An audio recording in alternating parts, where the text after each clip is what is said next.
गुरु वैष्णव भगवान की जय। गुरवे गौरचंद्राय राधिकाय स्तदालये कृष्णाय कृष्ण भक्ताय स्तद्भक्ताय नमो नमः। जय राधा माधव कुंज बिहारी, जय राधा माधव कुंज बिहारी।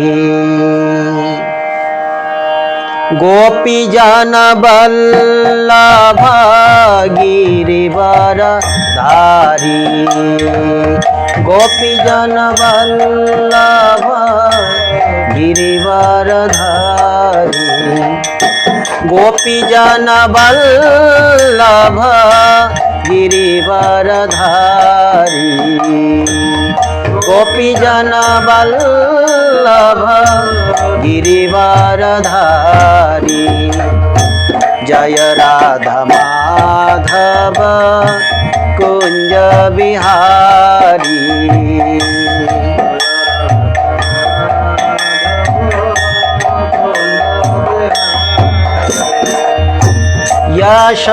यशोदनंदन ब्रज जनरंजन, यशोदनंदन ब्रज जनरंजन। यमुना तीरवनचारी, यमुना तीरवनचारी, यमुना तीरवनचारी, यमुना तीरवनचारी। जय राधा माधव कुंज बिहारी,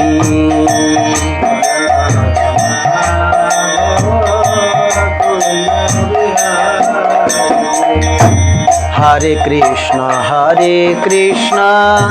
कृष्ण कृष्ण हरे हरे, हरे राम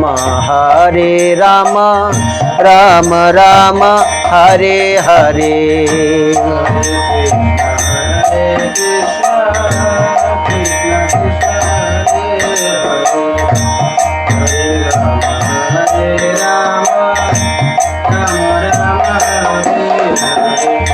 हरे कृष्ण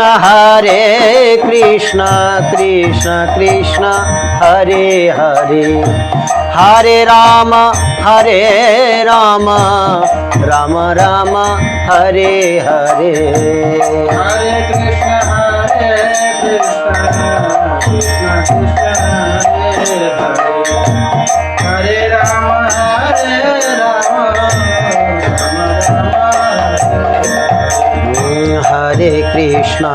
हरे कृष्ण कृष्ण कृष्ण हरे हरे, हरे राम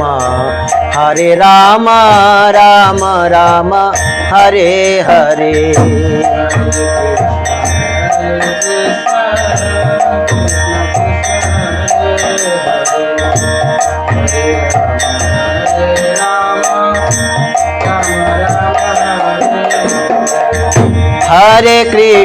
हरे कृष्ण कृष्ण कृष्ण हरे हरे, हरे राम राम राम हरे हरे। हरे कृष्ण कृष्ण कृष्ण हरे हरे, हरे राम राम राम हरे कृष्ण कृष्ण कृष्ण हरे हरे, হরে রাম রাম রাম হরে হরে।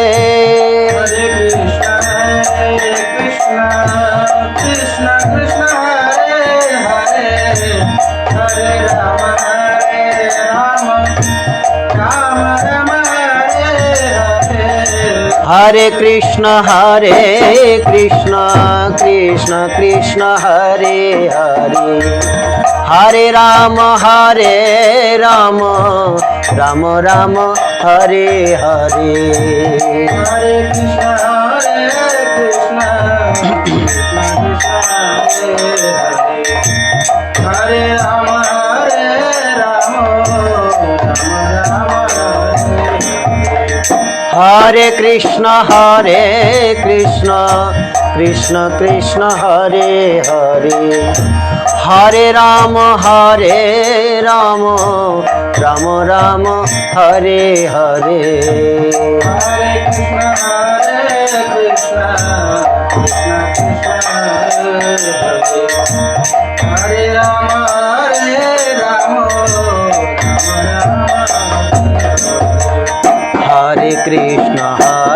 कृष्ण कृष्ण कृष्ण हरे हरे, हरे Ram Ram Ram Hare Hare.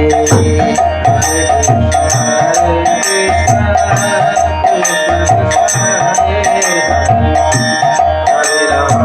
Krishna Krishna, Hare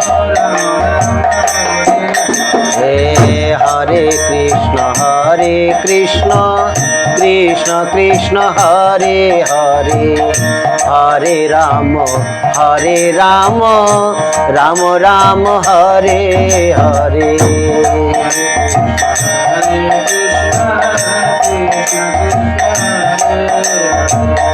हरे कृष्ण कृष्ण कृष्ण हरे हरे, हरे राम राम राम हरे हरे। हरे कृष्ण कृष्ण कृष्ण हरे हरे, हरे राम राम राम हरे हरे।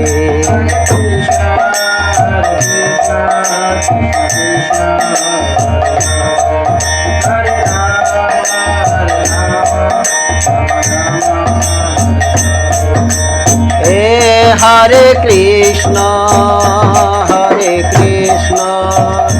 कृष्ण कृष्ण हरे हरे, हरे राम राम राम हरे हरे।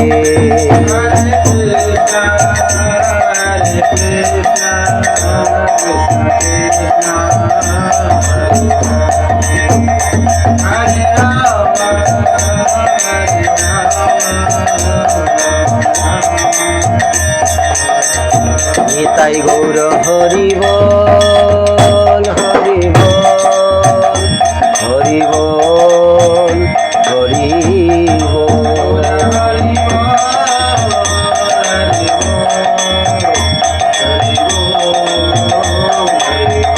निताई गौर हरि बोल हरि बोल हरि बोल हरि बोल।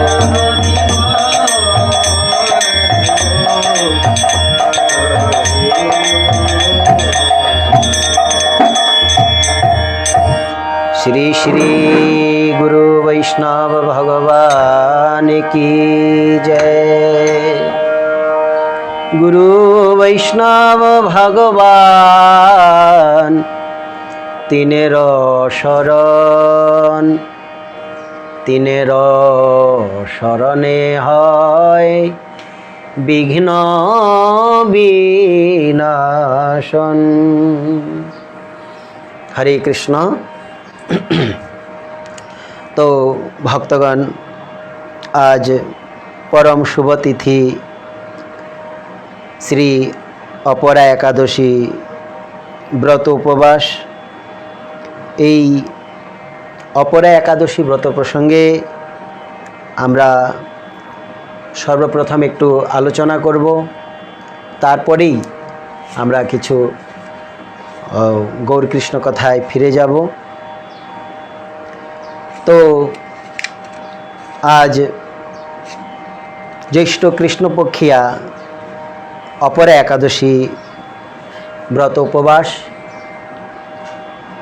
এই ব্রত প্রসঙ্গে ব্রহ্মাণ্ড পুরাণে ভগবান শ্রীকৃষ্ণ যুধিষ্ঠির মহারাজকে তিনি এই একাদশীর মহিমা বর্ণনা করছেন। মহারাজ যুধিষ্ঠির ভগবান শ্রীকৃষ্ণকে প্রশ্ন করলেন যে, হে জনার্দন, জ্যৈষ্ঠ কৃষ্ণপক্ষিয়া একাদশীর নাম ও মাহাত্ম্য কী, এবং আপনি কৃপা করে সেই ব্রতের কথা আমার নিকট বর্ণনা করুন। ভগবান শ্রীকৃষ্ণ বললেন, মহারাজ, লোকহিতার্থে আপনি আমার নিকটে উত্তম প্রশ্ন করেছেন। এই একাদশী বহু পুণ্যদায়ক এবং অশেষ গুরুতর পাপ বিনাশক। হে রাজন, অসীম ফলপ্রদা বলে এই একাদশীর নাম অপরা একাদশী। এবং ব্রহ্মহত্যা, গোহত্যা, ভ্রূণ হত্যা, পরনিন্দা, পরশ্রী গমন, মিথ্যা ভাষণ, মিথ্যা সাক্ষীদান, মিথ্যা প্রশংসন, চাটু ভাষণ, মিথ্যা ওজন দান, মিথ্যা বেদ পঠন কিংবা পাঠন, মিথ্যা শাস্ত্র নির্মাণ প্রভৃতি বহুবিধ গুরুতর পাপ এই অপরার উপাসনায় নষ্ট হয়ে যায়। ঠক অর্থাৎ প্রবঞ্চক কিংবা কপট জ্যোতিষী ও বঞ্চক বৈদ্য, মানে যারা চিকিৎসক, ইহারাও মিথ্যা সাক্ষী দানকারীর মতোই পাপী। অপরা একাদশী ব্রত পালনে এই সকল পাপী ক্ষয়প্রাপ্ত হয়। যে ক্ষত্রিয় আপন ক্ষত্র ধর্ম ত্যাগ করে যুদ্ধক্ষেত্র হতে পলায়ন করে, সে স্বধর্ম থেকে চ্যুত হয়ে নরকে গমন করে। হে রাজন, এই অপরা একাদশী ব্রত উদযাপন ফলে সেই ব্যক্তিও কি হয়, স্বর্গলোক প্রাপ্ত হয়। যে শিষ্য গুরুর নিকট বিদ্যা শিক্ষা লাভের পর সেই গুরুর নিন্দায় সে প্রবৃত্ত হয় এবং মহাপাপ সঞ্চয় করে, বলছেন এই আজকের অপরা একাদশী ব্রত উপাসনার ফলে তারাও সেই পাপ থেকে তারা দূরীভূত হয়ে উত্তম গতি লাভ করবে। ভগবান কৃষ্ণ যুধিষ্ঠির মহারাজকে বললেন যে, হে রাজন, অপরার মহিমা এমন যে কার্তিক মাসে 3 বার পুষ্কর তীর্থে স্নান করলে যেই পুণ্য অর্জন করা হয় কিংবা করা যায়, কাশীতে শিবরাত্রি ব্রত পালনে যে পুণ্য অর্জন করা যায়, কিংবা মকর রাশিতে সূর্য অবস্থানকালে মাঘ মাসে প্রয়াগ স্নানে যে ফল পাওয়া যায়, গয়াতে শ্রী বিষ্ণু পাদপদ্মে পিণ্ডদানে যে ফল পাওয়া যায়, সিংহ রাশিতে বৃহস্পতির গৌতমী নদীতে, মানে সিংহ রাশিতে যখন বৃহস্পতি অবস্থান করে তখন গৌতমী নদীতে স্নানে যে ফল পাওয়া যায়, কুম্ভে কেদারনাথ দর্শনে যে ফল পাওয়া যায়, বদ্রিকাশ্রম যাত্রায় ও বদ্রীনারায়ণ সেবায়, সূর্যগ্রহণে কুরুক্ষেত্রে স্নানে, তথায় হস্তি অশ্ব ধেনু সুবর্ণ মানে সোনা ও ভূখণ্ড আদি দানে, ভূখণ্ড মানে ভূমিদান ইত্যাদিতে যে ফল পাওয়া যায়, সেই সকল পুণ্যই এই অপরা একাদশী ব্রত পালনে অনায়াসে লাভ করা যায়। এবং ইহা বলছেন পাপ বৃক্ষ ছেদন করার সুতীক্ষ্ণ যে কুঠার, যাকে আমরা কুড়াল বলি, কুঠার তথা পাপ ইন্ধন ভস্ম করিবার সুতীব্র দাবানল স্বরূপ এই আজকের এই ব্রত। এই ব্রতের দ্বারা পাপও নষ্ট হয়ে যায় এবং বলছেন পাপ অন্ধকার বিনাশে এই মহা তেজময় সূর্যের মতো যে পাপরূপী মৃগের নিকট ইহা মহাকাল সিংহ স্বরূপ এই ব্রত। সিংহের মতো সূর্যের যেরকম সূর্যের উদয়ের সাথে অন্ধকার চলে যায়, তদ্রূপ এই ব্রত প্রভাবে যত পাপ কর্ম, পাপের ফল সব নষ্ট হয়ে যায় এবং সে ব্যক্তির মধ্যে সুন্দর কাজ করার, ভালো কাজ করার একটা অনুপ্রেরণা সে লাভ করতে পারে। বললেন, হে রাজন, অপরা একাদশী ব্রত পালনে ও সেই দিন ত্রিবিক্রম ভগবান বিষ্ণুর অর্চনে মনুষ্যের পরম মঙ্গলময় বিষ্ণুলোক প্রাপ্তি হয়ে থাকে। এই হলো মূল কাজ, যে স্বরূপে সবার হয়, গোলকেতে স্থিতি, বৈকুণ্ঠে বৈকুণ্ঠনাথ কমলার প্রতি। আমরা প্রত্যেকবারই বলি যে এই যে একাদশী মাহাত্ম্য, যারা সকাম ব্যক্তি, যারা ভগবানের সকাম উপাসনা করে, তাদের জন্য ভগবান এই একাদশীর যে মহিমা সেটা ভগবান যুধিষ্ঠির মহারাজকে দিয়ে প্রকাশ করলেন। অনেকের মধ্যে কামনা রয়েছে, তো ভগবান দেখলেন যে হ্যাঁ, কামনা থাকলেও তোমরা যদি এই একাদশী ব্রতটি নিষ্ঠার সহিত পালন করো, তাহলে নিশ্চিত রূপে তোমাদের যে কামনা থাকলেও ব্রত প্রভাবে কিংবা ভক্তিদেবীর কৃপার প্রভাবে ধীরে ধীরে তোমাদের থেকে যে বাসনা, কামনা সেটা দূরে চলে যাবে এবং পরে তোমরা ভগবানকে লাভ করবে এবং ভগবত ধামকে প্রাপ্ত করবে। ভগবান এই কথা তিনি বলেছেন। সকাম ব্যক্তিও তারা ভগবানকে লাভ করতে পারে।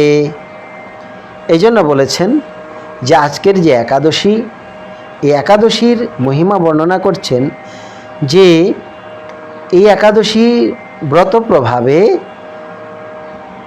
ত্রিবিক্রম ভগবানের মানে বিষ্ণু তত্ত্বের যারা পূজা করবে, অর্চনা করবে, বৈষ্ণবগণ তো সবসময় বিষ্ণু তত্ত্বের উপাসনা করছেন, বিষ্ণুর আরাধনা করছেন। তো বৈষ্ণবগণ সবসময় তারা ভগবানের পুজো করেন, উপাসনা করেন। তাই বলছেন যে এই তিথিতে যারা ভগবান বিষ্ণু তত্ত্বের পুজো করবেন, তারা মঙ্গলময় বিষ্ণুলোক প্রাপ্তি তারা করবেন, অবশ্যই বিষ্ণুলোক প্রাপ্তি।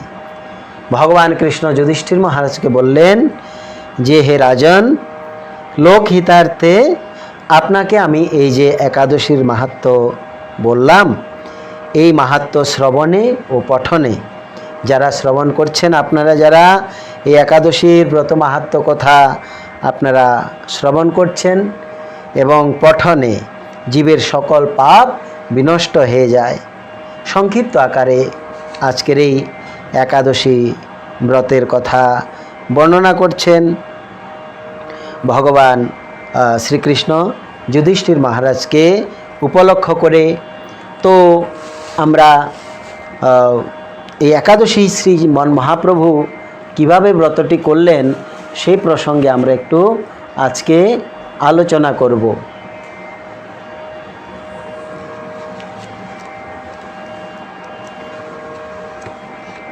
শ্রী একাদশী ব্রত মাহাত্ম্যে শ্রীমন মহাপ্রভুর যে সিদ্ধান্ত, অনেকেই বলে যে ধামেতে একাদশী ব্রতের পরিপালনের কোনো প্রয়োজনহীন হয় না, কিংবা পালন করার কোনো প্রয়োজন নেই, কিংবা শ্রীক্ষেত্রে মানে পুরীধামে একাদশী ব্রত নেই, অনেকে বলে।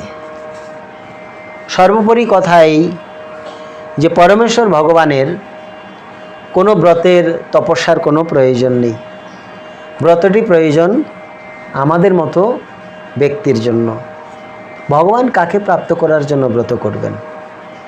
ভগবান তিনি ব্রত করার কোনো প্রয়োজন নেই, আমরা ব্রত করব। জগতের জীব ব্রত করে,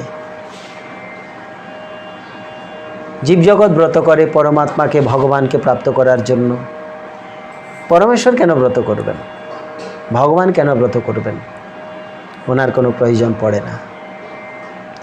তো এই ক্ষেত্রে যে একটি কথা রয়েছে, বহু জায়গায় দেখা যায়, বহু স্থানে একাদশীর দিন ভগবানকে একাদশী করানো হয়। হ্যাঁ, অভাব অনটনের ক্ষেত্রে সেখানে সেটা হতে পারে, কিন্তু যেখানে অভাব নেই সেখানে নিশ্চিত রূপে একাদশীর দিন ভগবানকে অন্নব্যঞ্জন নিবেদন করা উচিত। কেন? ভগবানের লীলা নিত্য লীলা, এবং পরমেশ্বর ভগবান সেদিন অবশ্যই প্রত্যেক দিনই তিনি অন্নব্যঞ্জন ভোজন করেন। শ্রীমদ্ ভগবদ্গীতায় ভগবান কৃষ্ণ অর্জুনকে বলেছেন যে যজ্ঞ অবশিষ্ট যে অন্ন সেটা প্রসাদ, এবং তুমি আমাকে নিবেদন করো। ভগবান কৃষ্ণ কোনোদিন বলেন নাই অর্জুনকে কি তুমি আমাকে এই দিন নিবেদন করবে, এই দিন নিবেদন করবে না, কিংবা এই তিথিতে আমাকে অন্নব্যঞ্জন নিবেদন করবে না, এই তিথিতে করবে। ভগবান এমন কথা বলেননি। সেজন্য ভগবানকে আমরা নিত্য প্রতিদিনই অন্নব্যঞ্জনাদি নিবেদন করতে পারি, কিন্তু সেটা আমরা গ্রহণ করতে পারি না। কারণ একাদশী ব্রত পালন করার জন্য, একাদশী ব্রতটি ভগবানকে প্রসন্ন করার জন্যই, ভগবানকে প্রাপ্ত করার জন্যই, ভক্তিদেবীকে হৃদয়ে ধারণ করার জন্যই। এবং সেই ক্ষেত্রে প্রশ্ন উঠতে পারে যে তাহলে ভগবানকে যে নিবেদন করা হবে সেই প্রসাদটি কি আমরা ফেলে দেব কিংবা অবমাননা করব? তা বলা হয় নাই। স্বাভাবিকভাবেও কোনোদিন ভগবানের নির্মাল্য কিংবা প্রসাদ আদি যখন সেটা আমরা যেহেতু জড়জগতের লোক, হয়তো সেটা যখন আমরা গ্রহণ করার অযোগ্য হয়ে পড়ি, তখন আমরা অনেকেই এই শব্দ উচ্চারণ করি যে এই নির্মাল্য কিংবা এই অন্নব্যঞ্জন ফেলে দাও। এই ফেলে দাও শব্দ সেটা প্রয়োগ করা সমীচীন নয়। সেটা বিসর্জন হতে পারে, বিসর্জন করে দাও, তা হতে পারে। ভগবত প্রদত্ত কোনো অর্ঘ্য, ফুল চন্দন তুলসী, ভগবানের প্রসাদী কোনো বস্ত্র, প্রসাদী কোনো দ্রব্য, সেটা আমরা বিসর্জন করতে পারি, ফেলে দিতে পারি না। বিসর্জনের পেছনে আবাহনের একটা উদ্দেশ্য থাকে, কিন্তু ফেলে দেওয়ার যেটা সেটাকে আবার গ্রহণের কোনো উদ্দেশ্য থাকে না।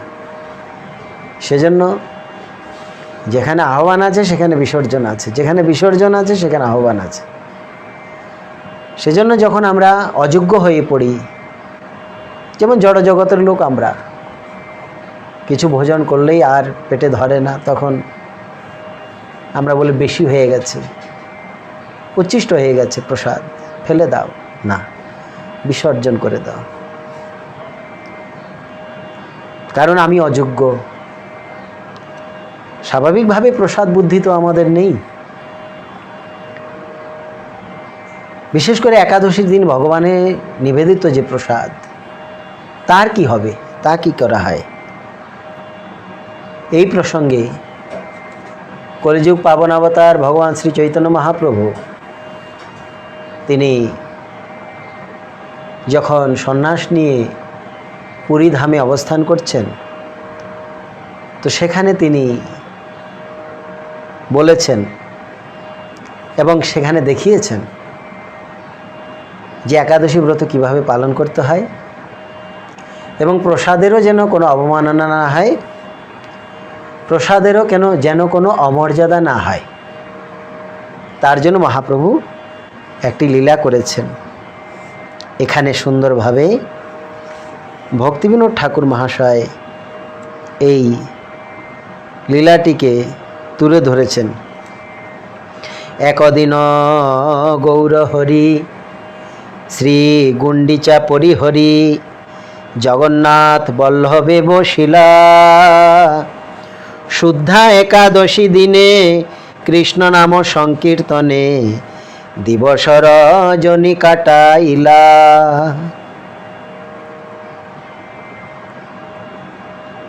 একদিন ভগবান শ্রী গৌরহরি শ্রী গুণ্ডিচা পরিহরি মানে গুণ্ডিচা মন্দির দর্শন করে সেখান থেকে এসে পাশে একটি উদ্যান রয়েছে, মানে বন, তাকে বলা হয় জগন্নাথ বল্লভ উদ্যান। সেই উদ্যানে বসে আছেন। এই শুদ্ধ একাদশীর দিনে নাম সংকীর্তন করতে করতে দিন রাত কাটিয়ে দিয়েছেন। এবং সাথে কে কে আছে? সঙ্গে স্বরূপ দামোদর, রামানন্দ বক্রেশ্বর, আর যত ক্ষেত্রবাসীগণ। প্রভু বলে এক মনে কৃষ্ণ নাম সংকীর্তনে নিদ্রাহার করিয়ে বর্জন। কেহ কর সংখ্যা নাম, কেহ দণ্ড পর নাম, কেহ বল রামকৃষ্ণ কথা। যথা তথা পরিষবে গোবিন্দ গোবিন্দ রবে, মহাপ্রেমে প্রমত্ত সর্বথা। হেন কালে গোপীনাথ পরিছা সার্বভৌম সাত, গুণ্ডিচা প্রসাদ লইয়া আইল। অন্ন ব্যঞ্জন পিঠা পানা, পরমান্ন দধি ছানা, মহাপ্রভুর অগ্রেতে ধরিল। প্রভুর আজ্ঞায় সবে দণ্ডবত পড়ি তবে, মহাপ্রসাদে বন্দিয়া বন্দিয়া। ত্রিজা মারজনী সবে মহাপ্রেমে মগ্ন ভাবে, অকৈতবে নামে কাটাইয়া। প্রভু আজ্ঞা শিরে ধরি প্রাতঃস্নান সবে করি, মহাপ্রসাদ সেবায় পারণ। করি তব হৃষ্ট চিত্তে, করি হৃষ্ট চিত্ত সবে, প্রভুর চরণে তবে কর জোড়ে করে নিবেদন। এখানে বর্ণনা করছেন একদিন মহাপ্রভু গুণ্ডিচা মন্দির, গুণ্ডিচা মন্দির মানে জগন্নাথ দেবের মাসির বাড়ি, যেটা পুরীধামে রয়েছে শ্রীমন্দির থেকে কিছু দূরে। সেই মন্দির দর্শন করে সেখান থেকে তিনি পাশে একটি উদ্যান জগন্নাথ বল্লভ উদ্যানে বসে একাদশীর দিন তিনি নাম সংকীর্তন করতে করতে দিন অষ্টপ্রহর নাম সংকীর্তন করলেন। সাথে স্বরূপ দামোদর এবং রায় রামানন্দ, বক্রেশ্বর পণ্ডিত, আরও যত ক্ষেত্রবাসীগণ তারা রয়েছে।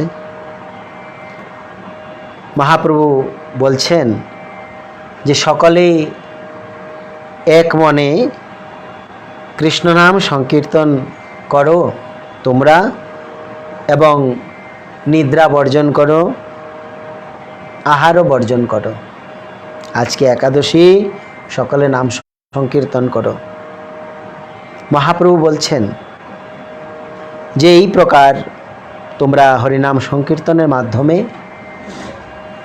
একাদশী দেবী ভক্তি দেবীর কৃপা লাভ করতে পারবে এবং একাদশী প্রসন্ন হবে। সেখানে কেহ কেহ সংখ্যাপূর্বক নাম করছেন, কেহ বিভিন্ন বৈষ্ণবগণের নাম উচ্চারণ করে দণ্ডবত প্রণাম করছেন এবং কেহ ভগবান শ্রীকৃষ্ণের, ভগবান শ্রীরামের কথা আলোচনা করছেন মহাপ্রভুর আদেশে। এবং তারা যার যেখানে ভালো লাগছে, যার যেভাবে ভালো লাগছে, কেহ সংখ্যাপূর্বক নাম করছেন, কেহ কীর্তন করছেন, কেহ কৃষ্ণ কথা রাম কথা বলছেন, কেহ শ্রবণ করছেন, কেহ বিভিন্ন বৈষ্ণবগণের নামে তারা দণ্ডবত প্রণাম করছেন, কেহ কেহ হা গোবিন্দ বলে তারা ধ্বনি করছেন। সকলে এই প্রকার মহাপ্রেমে প্রমত্ত হয়ে গেছে। অমন সময় যে গোপীনাথ আচার্য এবং জগন্নাথ দেবের পাত্রমিত্রগণ সহ সার্বভৌম ভট্টাচার্য গুন্ডিচা মন্দিরে প্রসাদ নিয়ে এসেছেন। জগন্নাথ দেবের অন্নব্যঞ্জন, পিঠাপানা, বিভিন্ন প্রকার প্রসাদ। তারা কে? গোপীনাথ আচার্য, সার্বভৌম ভট্টাচার্য এবং অন্যান্য জগন্নাথ দেবের সেবকগণ।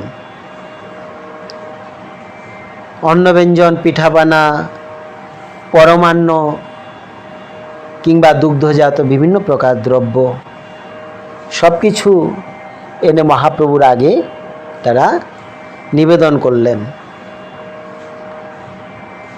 এবার মহাপ্রভু বলছেন সকল ভক্তগণকে, এই ঘটনাটি কিন্তু একাদশীর দিনেই হচ্ছে।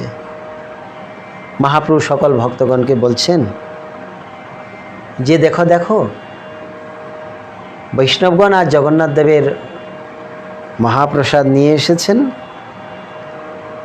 আমাদের আর ভাগ্যের শেষ নেই, সীমা নেই। এসো সকলে মহাপ্রসাদের বন্দনা করো। সবাই মহাপ্রসাদকে দণ্ডবত প্রণাম করলেন এবং বন্দনা করলেন। মহাপ্রসাদে গোবিন্দে নাম ব্রহ্মণি বৈষ্ণবে স্বল্প পুণ্যবতাং রাজন বিশ্বাস নৈব জায়তে। এই প্রকার মহাপ্রসাদের বন্দনা করছেন এবং ত্রিজামা রজনী সবে মহাপ্রেমে মগ্নভাবে। ত্রিজামা রজনী সারা রাত্রি, তৃতীয় জাম, সেই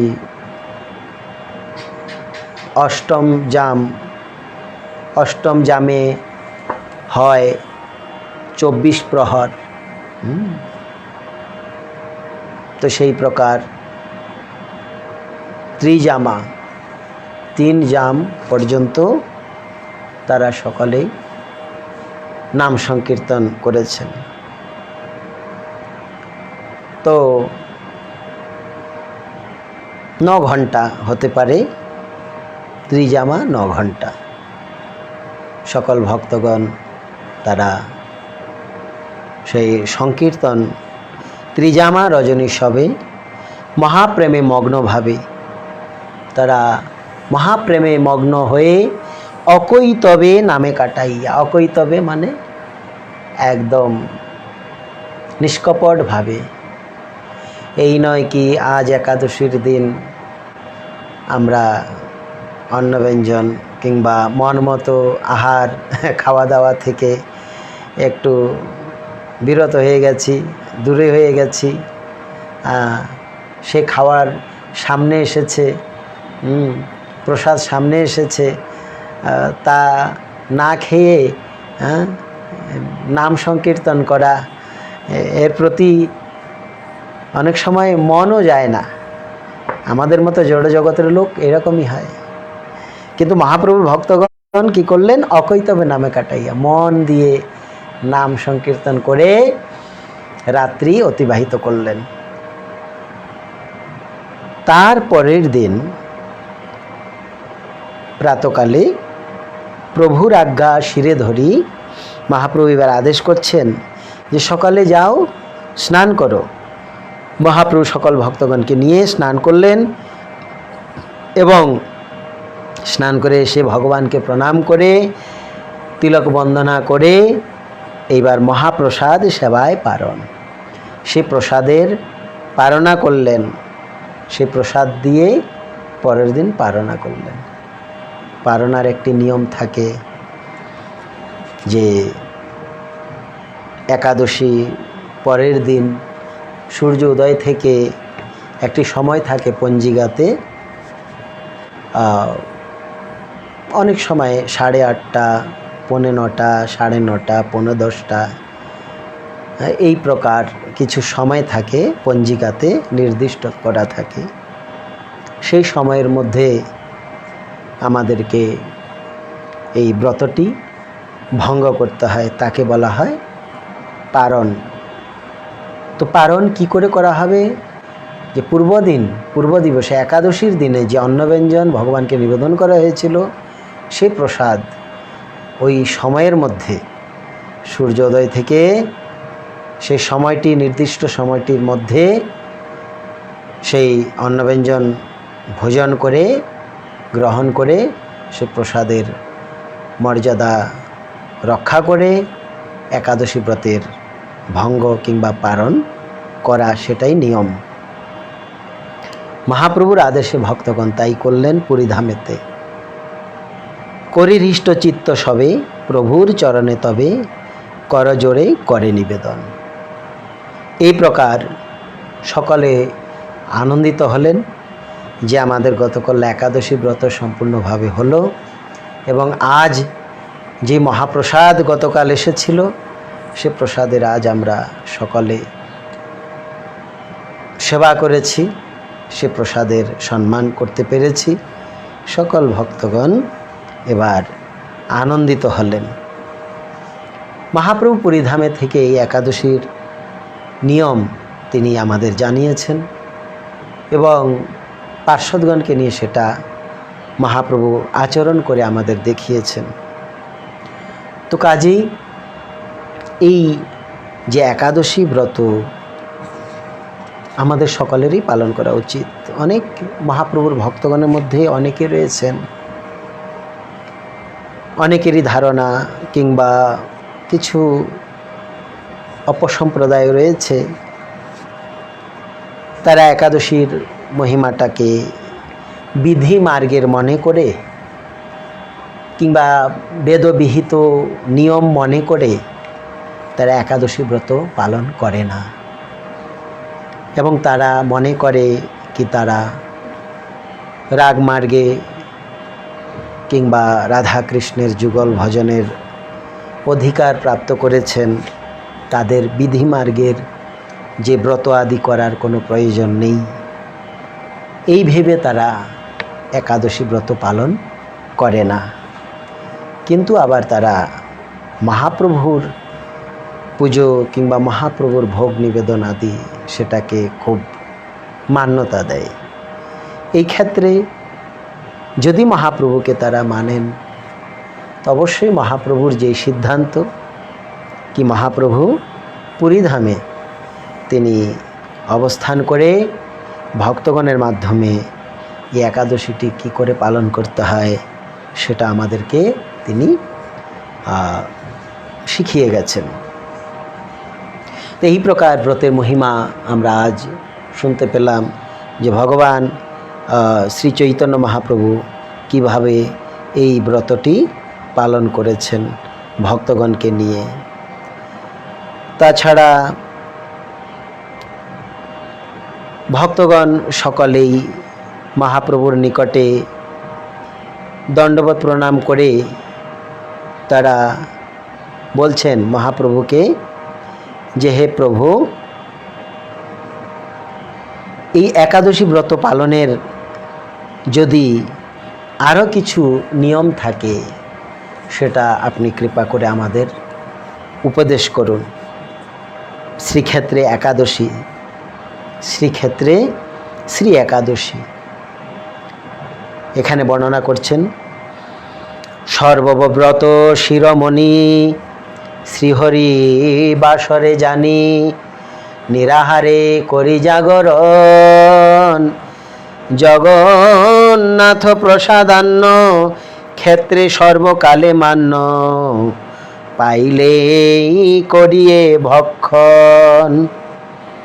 এ সংকটে ক্ষেত্রবাসে মনে হয় বড় ত্রাসে, স্পষ্ট আজ্ঞা করিয়ে প্রার্থনা, সর্ববেদ আজ্ঞা তব, যাহা মানে ব্রহ্মা শিব, তাহা দিয়া ঘুচাও যন্ত্রণা।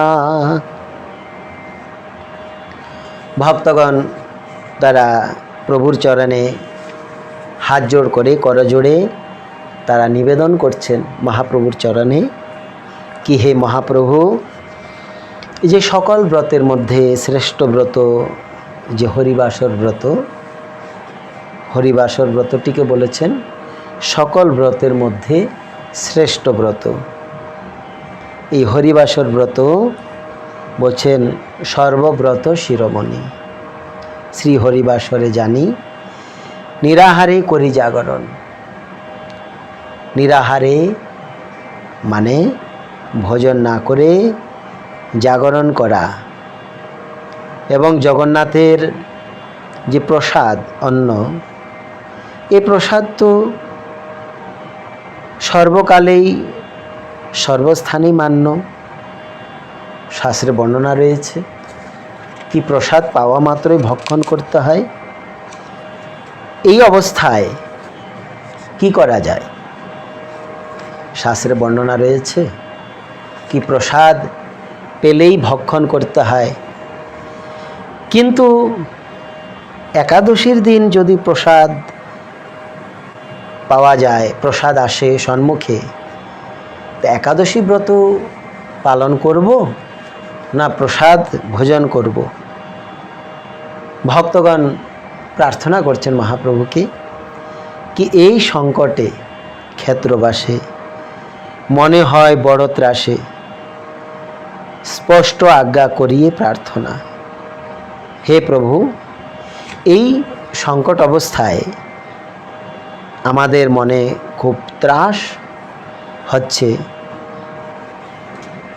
আপনি কৃপা করে স্পষ্ট করে আজ্ঞা করুন, আমরা কি করতে পারি? আমরা আপনার চরণে প্রার্থনা জানাচ্ছি কি একাদশী দিনে যদি অন্ন ব্যঞ্জন উপলব্ধ হয়, প্রসাদ, তা প্রসাদ সম্মান করব, প্রসাদ ভোজন করব, না একাদশী ব্রত পালন করব? ব্রত ভঙ্গ করাও অপরাধ এবং প্রসাদকেও অমান্য করা অপরাধ। এই অবস্থায় আমরা কি করব? কেন সর্ববেদে আজ্ঞা রয়েছে যে ব্রহ্মা শিব পর্যন্ত যার প্রসাদ পেয়ে শিরে ধারণ করে তারা প্রসাদ গ্রহণ করে, সে প্রসাদ আমরা কি করে ত্যাগ করতে পারি? প্রভু আপনি উপদেশ করে আমাদের যে যাতনা সেটা ঘুচিয়ে দিন। এবার মহাপ্রভুর বিচার, মহাপ্রভু কি বলছেন? শ্রী মহাপ্রভুর বিচার। প্রভু বলে ভক্তি অঙ্গে একাদশী মান ভঙ্গে সর্বনাশ উপস্থিত হয়, প্রসাদ পূজন করি পরদিনে পাইলে তরি, তিথি পর দিনে নাহি রয়। শ্রী হরিবাসর দিনে কৃষ্ণ নাম রস পানে তৃপ্ত হয় বৈষ্ণব সুজন, অন্য রস নাহি লয় অন্য কথা নাহি কয়, সর্বভোগ করয়ে বর্জন। প্রসাদ ভোজন নিত্য শুদ্ধ বৈষ্ণবের কৃত্য, অপ্রসাদ না করে ভক্ষণ, শুদ্ধা একাদশী যবে নিরাহার থাকে তবে, পারণেতে প্রসাদ ভোজন। অনুকল্প স্থানে মাত্র নিরন্ন প্রসাদ পাত্র, বৈষ্ণবেকে জানিহ নিশ্চিত, অবৈষ্ণব জন যারা প্রসাদ ছলেতে তারা, ভোগে হয় দিবানিশিরত। পাপ পুরুষের সঙ্গে অন্যাহার করে রঙ্গে, নাহি মানে হরিবাসর ব্রত। ভক্তি অঙ্গ সদাচার ভক্তি রসন মান করো, ভক্তি দেবী কৃপা লাভ হবে। অবৈষ্ণব সঙ্গ ছাড়ো, একাদশী ব্রত ধরো, নামব্রতে একাদশী তবে। প্রসাদ সেবন আর শ্রীহরিবাসরে, বিরোধনা করে প্রভু বুঝহ অন্তরে। এক অঙ্গ মানে আর অন্য অঙ্গে দেশ, যে করে নির্বোধ সে জানহ বিশেষ। যে অঙ্গের যেই দেশ কাল বিধিব্রত, তাহাতে একান্ত ভাব হও ভক্তিরত। সর্ব অঙ্গের অধিপতি ব্রজেন্দ্র নন্দন, যাহে তেহ তুষ্টি তাহা করহ পালন।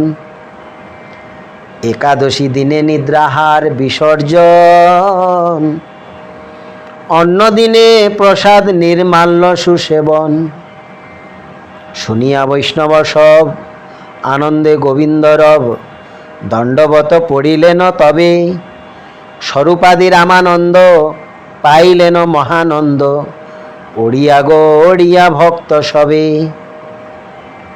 ওহে ভাই গৌরাঙ্গ আমার প্রাণধন, অকই তবে ভজ তারে, যাবে তবে ভব পারে। শীতল হইবে তনু মন। শ্রীনাম ভজন ও একাদশী এক। শ্রীনাম ভজন আর একাদশী ব্রত, এক তত্ত্ব নিত্য জানি হও তাহে রত। এই একাদশী ব্রত প্রসঙ্গে শ্রীমন মহাপ্রভু তার বিচার এখানে উত্থাপন করলেন। প্রভু বলে ভক্তি অঙ্গে একাদশী মান ভঙ্গে সর্বনাশ উপস্থিত হয়। প্রসাদ পূজন করি পরদিনে পাইলে তরি, তিথি পরদিনে নাহি রয়। মহাপ্রভু বলছেন যে আমরা ভক্তিযোগ যারা অবলম্বন করি, এই ভক্তিযোগেতে যে একাদশী যারা ভঙ্গ করেন তাদের ভক্তি অঙ্গ সেই ভঙ্গ হয়, তো সেখানে সর্বনাশ উপস্থিত হয়। প্রসাদকে সম্মান করে পুজো করে একাদশী ব্রতের পরের দিন যদি সেই প্রসাদ আমরা সম্মান করি, ভোজন করি, গ্রহণ করি, তো পরের দিন তো আর তিথি থাকে না। মহাপ্রভু বললেন এতে প্রসাদেরও মর্যাদা হলো, ব্রতেরও মর্যাদা হলো, ব্রত পালনও সুষ্ঠুভাবে সম্পন্ন হলো। শ্রীহরি বাসরে দিনে কৃষ্ণ নাম রসপানে, তৃপ্ত হয় বৈষ্ণব সুজন। অন্য রস নাহি লয়, অন্য কথা নাহি কয়, সর্বভোগ করয় বর্জন। শ্রীহরিবাসর দিনেতে যারা বৈষ্ণব সুজন, যারা সজ্জন ব্যক্তি, তারা কৃষ্ণ নাম সংকীর্তনেতেই তৃপ্ত হন। অন্যান্য যে রস সেটা তারা গ্রহণ করেন না। অন্যান্য রস যেমন প্রসাদামৃত কিংবা অন্যান্য কথা, তারা সেটাকে গ্রহণ করেন না। সকল প্রকার ভোগ তারা বর্জন করেন। প্রসাদ ভোজন নিত্য শুদ্ধ বৈষ্ণবের কৃত্য, অপ্রসাদ না করে ভক্ষণ। যারা শুদ্ধ বৈষ্ণব তাদের তো নিত্যই কৃত্য হলো প্রতিদিনেরই তাদের ক্রিয়া, প্রসাদ ভোজন প্রতিদিনেরই একটা তাদের কর্তব্য কিংবা ক্রিয়া। তারা অপ্রসাদ ভক্ষণ করে না, যেটা ভগবানে নিবেদিত হয় না সেটা অবৈষ্ণবগণ কখনো তারা ভক্ষণ করেন না, ভোজন করেন না। তো শুদ্ধ একাদশীর দিনে নিরাহার থেকে পরের দিন পারণেতে তারা প্রসাদ ভোজন করেন। শুদ্ধা একাদশী যবে নিরাহার থাকে তবে পারণেতে প্রসাদ ভোজন। তারা শুদ্ধ একাদশীর দিনে নিরাহার থেকে পরের দিন পারণের সময় তারা প্রসাদ ভোজন করেন। অনুকল্প স্থান মাত্র নিরন্ন প্রসাদ পাত্র বৈষ্ণবকে জানিহ নিশ্চিত। অবৈষ্ণব জন যারা প্রসাদে ছলেতে তারা ভোগে হয় দিবানিশিরত। অনুকল্প স্থান মাত্র নিরন্ন প্রসাদ পাত্র। নিরন্ন অন্ন ছাড়া যে প্রসাদ, অন্ন ছাড়া প্রসাদ, নিরন্ন প্রসাদ পাত্র। যেই প্রসাদে অন্ন থাকবে না, অন্ন ব্যঞ্জন এই দ্রব্যগুলো থাকবে না, অনুকল্প স্থান মাত্র। অনুকল্প কি? একাদশী ব্রতেতে আমাদের অনুকল্পের বিষয় হলো, সেক্ষেত্রে বলেছেন একাদশী মহিমাতে অষ্টেক্যানি ব্রতঘ্নানি ফলম মূলম আপম পয়ম হবির ব্রাহ্মণ কাম্যা চ গুরুর বচনম ঔষধম। এই 8 প্রকার বস্তু আমরা ভোজন করতে পারি। কি কি বলেছেন? যে হবি, ঘৃত, ঘি, ফল, মূল, জল, দুধ এবং ব্রাহ্মণের শুদ্ধ বৈষ্ণব ব্রাহ্মণের যে কামনা সেটা কিংবা আদেশ পালন করা কিংবা ঔষধ গ্রহণ করা এবং গুরুদেবের আদেশ পালন করা, এই 8টি বস্তু আমরা গ্রহণ করতে পারি একাদশীর দিনে। সেগুলোকে ভোজন বলে নাই, শাস্ত্রীয় ভাষায় সেটাকে অনুকল্প বলেছে। এই জন্য একাদশীর দিনেতে আমরা বলি না যে প্রসাদ খাও কিংবা ফল খাও। এটা এই শব্দ প্রয়োগ না করে বৈষ্ণবগণ কি শব্দ প্রয়োগ করেন? অনুকল্প। অনুকল্প গ্রহণ করো কিংবা অনুকল্প পাও কিংবা অনুকল্প করো, এই প্রকার শব্দ প্রয়োগ করা হয় একাদশীর দিন। খাওয়া, পাওয়া কিংবা পান ইত্যাদি শব্দ প্রয়োগ হয় না। তো বৈষ্ণবগণ অনুকল্প প্রসাদ মাত্র, অনুকল্প স্থান মাত্র, নিরন্ন প্রসাদ পাত্র। অন্ন ব্যঞ্জন ছাড়া যে প্রসাদ, ফল, মূল, জল, দুধ, ঘৃত আদি, তারা কি করেন? তারা শুদ্ধা একাদশীর দিনেতে সেগুলোকে স্বীকার করেন বৈষ্ণবগণ। তারা এই ক্ষেত্রে মহাপ্রভু বলেছেন বৈষ্ণবকে জানিহ নিশ্চিত। বৈষ্ণবগণ নিশ্চিত রূপে জানবে বৈষ্ণবগণকে তারা এই প্রকার ব্রত পালন করে, অন্নব্যঞ্জন পরিত্যাগ করে। অবৈষ্ণব জন যারা প্রসাদ ছলেতে তারা ভোগে হয় দিবানিশি রত। যারা অবৈষ্ণব তারা প্রসাদের বাহানা করে, ছল করে দিবানিশি ভোগে রত হয়। তাদের কোনো ব্রত নেই, কোনো তপস্যা নেই।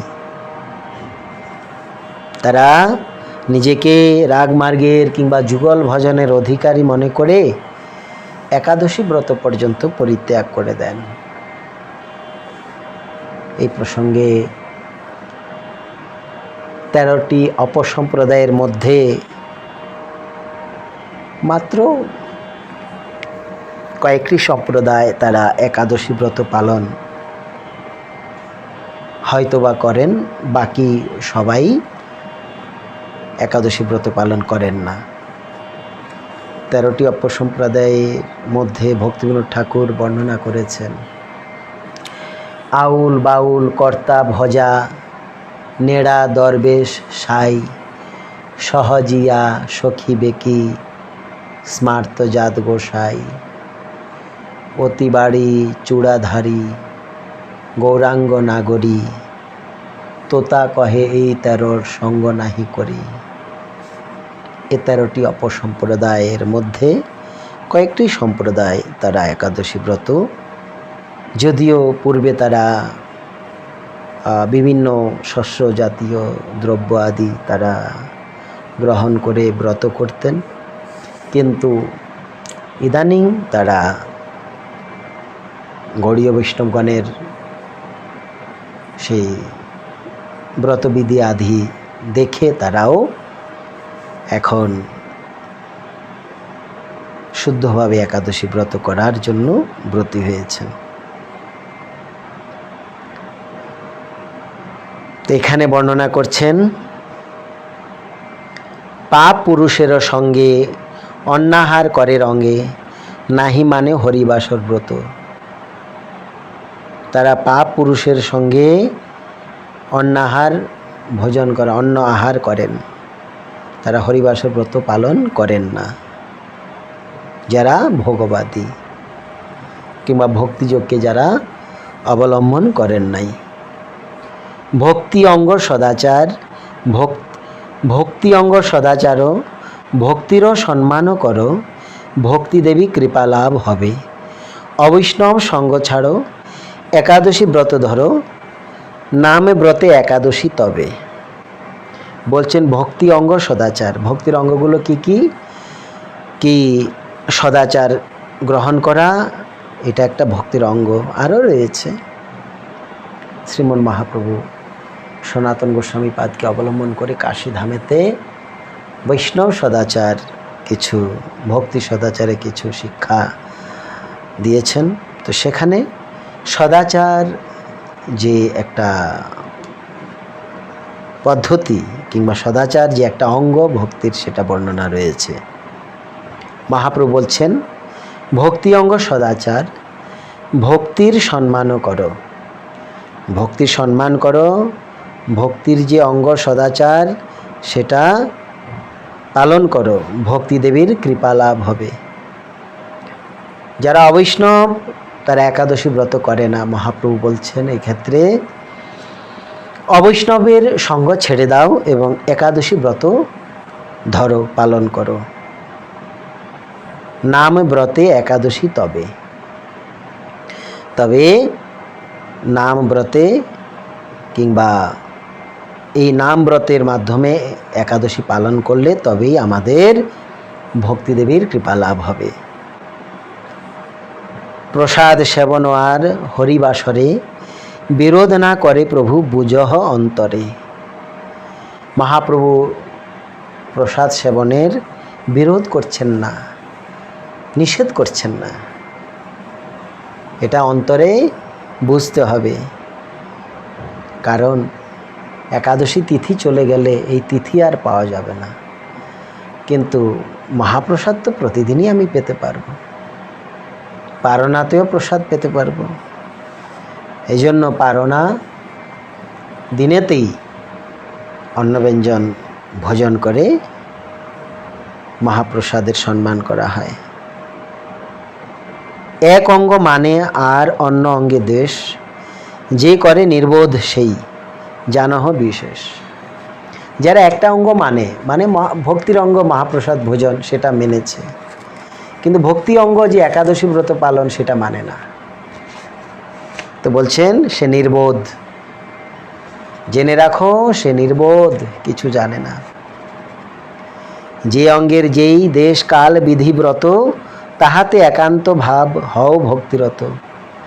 বলছেন ভক্তিদেবীর দেশকাল পাত্রভেদে যখনই যেই অঙ্গ পালন করা যায় সেটা অবশ্যই পালন করতে হবে। হও ভক্তিরত, একান্তভাবে ভক্তিদেবীর সাথে কিংবা ভক্তিদেবীকে অবলম্বন করে, ভক্তিকে হৃদয়ে ধারণ করে সেটাকে পালন করতে হবে।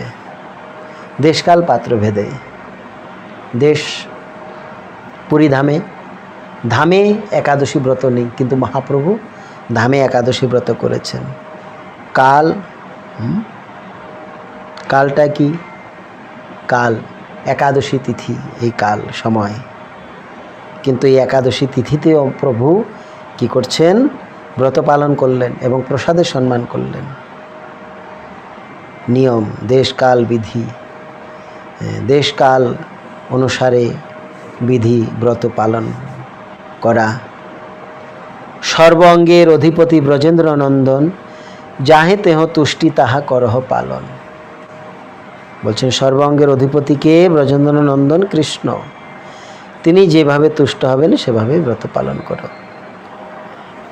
একাদশী ব্রত যারা ভগবানকে প্রাপ্ত করেছেন, যারা ভগবানকে প্রাপ্ত করে নিয়েছেন, তারাও ব্রত পালন করেছেন।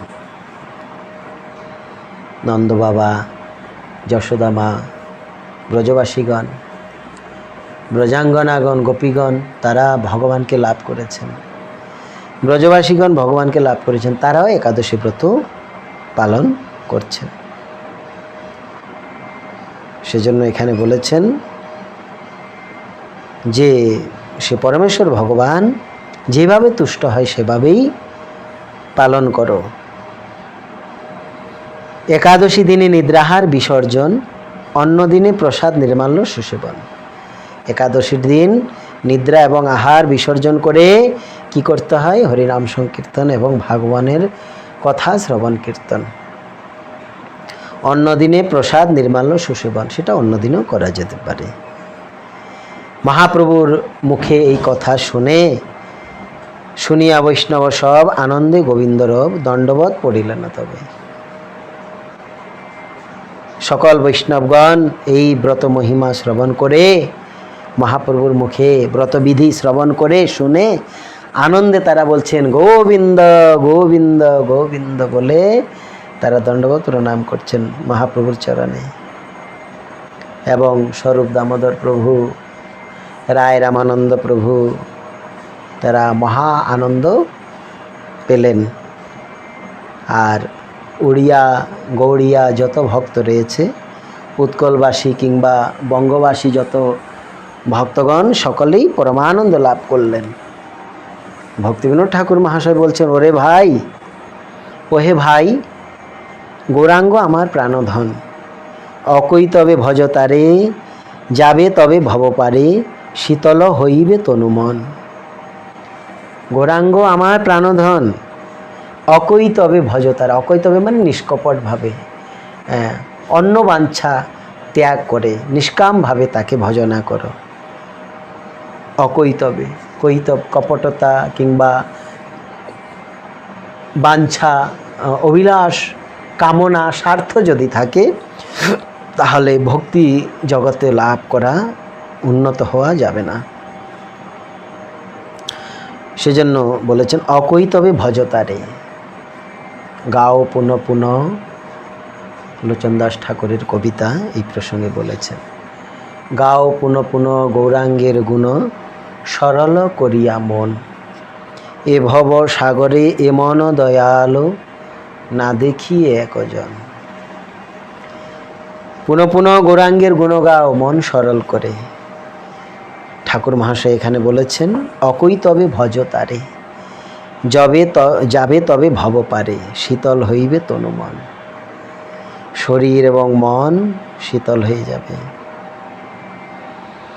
শ্রীনাম ভজন ও একাদশী ব্রত। শ্রীনাম ভজন আর একাদশী ব্রত একতত্ত্ব নিত্য জানি হও তাহে রত। শ্রীনাম ভজন আর একাদশী ব্রত এটা একই তত্ত্ব, এটা জেনে ভজনে রত হও। এটা শ্রীল ভক্তিবিনোদ ঠাকুর মহাশয় সেটা আমাদের উপদেশ করছেন। শ্রীমন মহাপ্রভু এই প্রকার ভক্তগণকে তার ব্রতের বিধান, ব্রত মহিমা কথা বর্ণনা করে শোনাচ্ছেন। আজকের এই একাদশী ব্রত প্রসঙ্গে আপনারা যারা আমাদের এই ফেসবুকে সরাসরি সম্প্রসারণে অংশগ্রহণ করছেন, আজকের এই ব্রত মহিমা প্রসঙ্গে যদি আপনাদের কোনো কিছু জানার প্রয়োজন মনে করেন, আপনারা ফেসবুকে লিখে পাঠাতে পারেন। আপনাদের যদি কোনো প্রশ্ন থাকে একাদশী ব্রত প্রসঙ্গে, কিংবা একাদশী ব্রত সম্বন্ধে। ভগবান প্রত্যেক যুগে তিনি আসেন, এটা শাস্ত্রসম্মতভাবে আমাদের স্বীকার করতে হবে, মেনে নিতে হবে। সেজন্য বলেছেন যে তিনি ত্রেতা যুগে শুক্লবর্ণ ধারণ করেন, সত্যযুগে শুক্লবর্ণ ধারণ করেন, ত্রেতাতে রক্তবর্ণ ধারণ করেন এবং দাপরে তিনি কৃষ্ণবর্ণ ধারণ করেন এবং কলিতে তিনি পীতবর্ণ ধারণ করেন। কলিতে তিনি এসেছেন পীতবরণ, শ্রী কলি পাবন গৌরহরি, রাধা এবং কৃষ্ণ মিলিত তনু শ্রী চৈতন্য মহাপ্রভু রূপে। তো শ্রী চৈতন্য মহাপ্রভুর যে প্রাসঙ্গিক যে কথা, মহাপ্রভুর যে প্রাসঙ্গিক লীলা কথা আমরা জানতে পারি বিশেষ রূপে দুটি গ্রন্থ থেকে। একটি হলো শ্রী চৈতন্য চরিতামৃত এবং আরেকটি হলো শ্রী চৈতন্য ভাগবত। এই দুটি গ্রন্থ থেকে আমরা মহাপ্রভুর যে চরিত কথা জানতে পারি। তাছাড়াও অন্যান্য গ্রন্থ আদি রয়েছে, যেমন শ্রী চৈতন্য মঙ্গল কিংবা আরও কিছু রয়েছে, শ্রী চৈতন্য চন্দ্রামৃত, শ্রী চৈতন্য চন্দ্রোদয় নাটক কিংবা শ্রী চৈতন্য শিক্ষাষ্টকম ইত্যাদি যে গ্রন্থগুলো, এগুলো শ্রী চৈতন্য মহাপ্রভু সম্বন্ধেই রয়েছে। তো এই প্রকার মহাপ্রভুর লীলা কথা, চৈতন্য ভাগবতে যে লীলা কথাগুলো, সেগুলো শ্রী চৈতন্য মহাপ্রভুর আবির্ভাবের পূর্বে থেকে শুরু করে আবির্ভাবের পর এবং সন্ন্যাস পর্যন্ত সেগুলো বিস্তার রূপে বর্ণনা রয়েছে। সন্ন্যাসের পর রয়েছে, সন্ন্যাসের পরের যে লীলা সেটাও রয়েছে সংক্ষিপ্ত আকারে। আর শ্রী চৈতন্য চরিতামৃত গ্রন্থে মহাপ্রভুর যেই আবির্ভাব থেকে সন্ন্যাস পর্যন্ত যে লীলা কথা, সেগুলো সূত্র আকারে বর্ণনা করেছেন। সন্ন্যাসের পর প্রভুর অন্তর্ধান পর্যন্ত যে লীলা কথা, সেগুলো বিশদভাবে বিস্তার রূপে বর্ণনা করা আছে চৈতন্য চরিতামৃতে। এই প্রসঙ্গে কবিরাজ গোস্বামীপাদ তার পয়ারে লিখেছেন, শ্রীকৃষ্ণ লীলার ব্যাস, শ্রীকৃষ্ণ লীলার ব্যাস, শ্রী বেদব্যাস, চৈতন্য লীলার ব্যাস বৃন্দাবন দাস। বৃন্দাবন দাস কইল চৈতন্য মঙ্গল, যাহার শ্রবণে নাশে সর্ব অমঙ্গল। এই চৈতন্য ভাগবতের পূর্বের নাম ছিল শ্রী চৈতন্য মঙ্গল। এই চৈতন্য মঙ্গল শ্রবণ করলে সকল অমঙ্গল দূরে চলে যায়। সেজন্য বলেছেন, বৃন্দাবন দাস কইল চৈতন্য মঙ্গল, যাহার শ্রবণে নাশে সর্ব অমঙ্গল। যার কথা শ্রবণ করলে সকল অমঙ্গল নাশ হয়ে যায়। পূর্বে নাম ছিল চৈতন্য মঙ্গল। বৃন্দাবন দাস ঠাকুর লিখেছেন চৈতন্য মঙ্গল। শ্রী চৈতন্য মহাপ্রভুর আরও একজন পার্ষদ ছিলেন, তিনি হলেন শ্রীল লোচন দাস ঠাকুর মহাশয়। তো লোচন দাস ঠাকুর মহাশয় তিনিও একটি গ্রন্থ লিখেছেন চৈতন্য মঙ্গল নামে। বৃন্দাবন দাস ঠাকুর মহাশয় ভাবলেন আমার এই গ্রন্থ এবং লোচন দাস ঠাকুরের মহাশয়ের যে গ্রন্থ, দুটি গ্রন্থেরই নাম একই, সেজন্য যেন কেহ কোনো রকম বিভ্রান্ত না হয়, সেজন্য বৃন্দাবন দাস ঠাকুর মহাশয় তিনি তার সেই চৈতন্য চরিতামৃত গ্রন্থটির নামকরণ করেছেন শ্রী চৈতন্য মঙ্গল। এই চৈতন্য মঙ্গল গ্রন্থ বৃন্দাবন দাস ঠাকুর লিখেছেন, যেটাকে আমরা পরবর্তীকালে শ্রী চৈতন্য ভাগবত রূপে জানি। তো ভক্তগণ, এই প্রকার মহাপ্রভুর আরও কিছু লীলা কথা রয়েছে। শ্রীল বৃন্দাবন দাস ঠাকুর মহাশয় শ্রী চৈতন্য ভাগবত লিখেছেন এবং এই চৈতন্য ভাগবতে মহাপ্রভুর সুন্দর লীলা কথা বর্ণনা রয়েছে। যিনি রাধা কৃষ্ণের মিলিত তনু,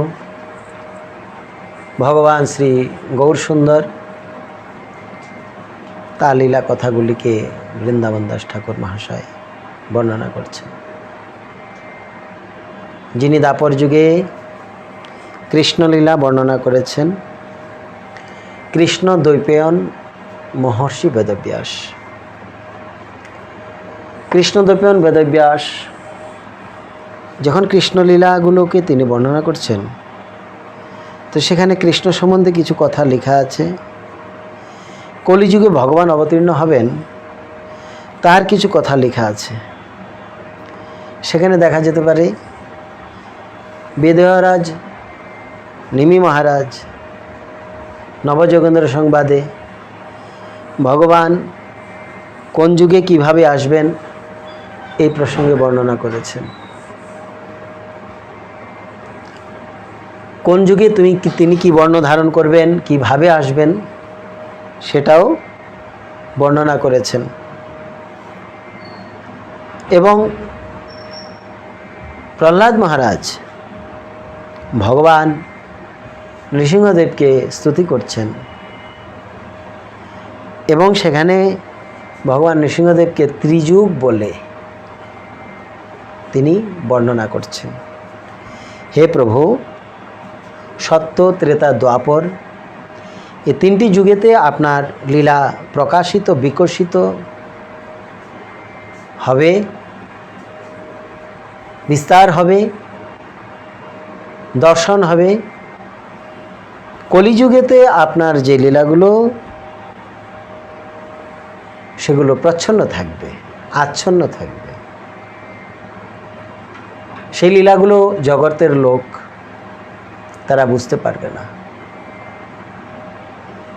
তারা ধরতে পারবে না, তারা মেনে নিতে পারবে না। তাদের কাছে আপনি গুপ্ত রূপে আসবেন, ছন্ন রূপে। সেজন্য আপনার আরেক নাম ত্রিযুগ। তারপর এই প্রকার বর্ণনা প্রসঙ্গে দশম স্কন্ধে পরমেশ্বর ভগবান যখন কৃষ্ণ লীলা করছেন, কিংবা সেখানে সেই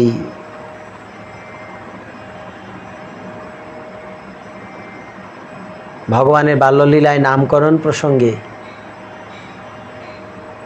নামকরণ করলেন কে? গর্গাচার্য।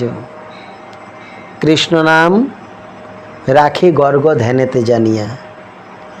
মহর্ষি গর্গাচার্য ভগবান শ্রীকৃষ্ণের যখন নামকরণ করছেন, এই নামকরণ প্রসঙ্গে সেখানে বলেছেন আসন বর্ণাশ্রয়ো গৃহ্ণতনু যুগম তনু শুক্ল রক্তস্তথা পীত ইদানিম কৃষ্ণতাম গতা। ভগবান শ্রীকৃষ্ণের নামকরণ প্রসঙ্গে মহর্ষি গর্গাচার্য বলেছেন যে হে নন্দরায়, হে যশোদা, আপনাদের এই পুত্র প্রত্যেক যুগে আসে। সত্যযুগে শুক্লবর্ণ, ত্রেতাতে রক্তবর্ণ, দ্বাপরে পীতবর্ণ, দ্বাপরে কৃষ্ণবর্ণ, কলিতে পীতবর্ণ। এই কলিযুগেতে পীতবর্ণ ধারণ করে তিনি আসেন। তো এই কথাগুলো মহর্ষি বেদব্যাস লিখছেন। কৃষ্ণদ্বৈপায়ন বেদব্যাস মুনি এই কথাগুলোকে বর্ণনা করছেন। তো মহর্ষি বেদব্যাস চিন্তা করলেন, ভগবান পরমেশ্বর ভগবান কলিযুগে পীতবর্ণ রূপ ধারণ করে আসবেন, গুপ্তরূপে লীলা করবেন, সঙ্গ উপাঙ্গ পার্শ্বদগণকে নিয়ে তিনি লীলা করবেন। সেই লীলায় আমি অংশগ্রহণ করব।